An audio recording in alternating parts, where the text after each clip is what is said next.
Түркістан облысында тұрғындар 4 түлігін нәжіспен суаруға мәжбүр. Шарасыз қалдық деген сайрамдықтар арыққа кәріз суының ағып кететінін айтады.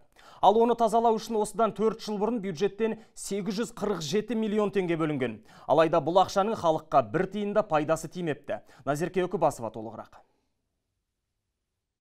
Жайылымға жер таппай жүрген түркістандықтар енді 4 түлігінің шөлін кәріз суымен басып жүр. Себебі ауылдағы жиналатын қалдық су арықпен таралады. Ал одан мал су ішіп, тіпті егінге де өтіп кетеді екен. Манау канализацияның барлығы 420 мың адам белоттан шығатын канализацияның барлық суы сол жерге жиналады.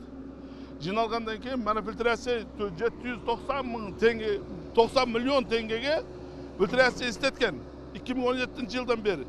Оған жұмыс істемейді ол. Қазір манау бәрі ят манау кеп тұрған нәрсе.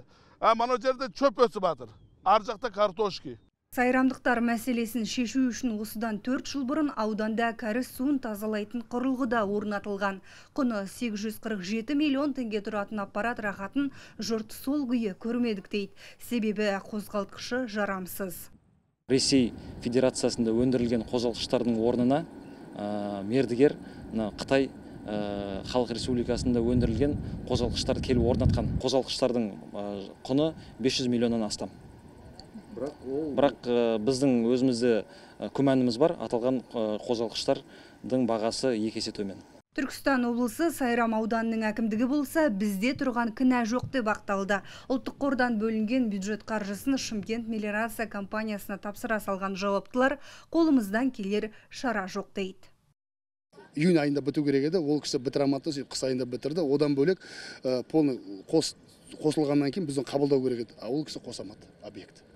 Хорошо, қосамады. Одан бір рет сотқа шағымданып, біздің ЖКХ бөлімі сотқа берген.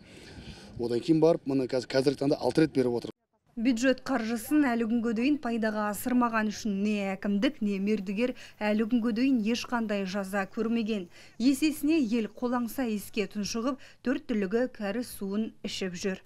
Назерке Өкібасова, Елдар Жунусканов, Айбат жаңалықтар қызметі.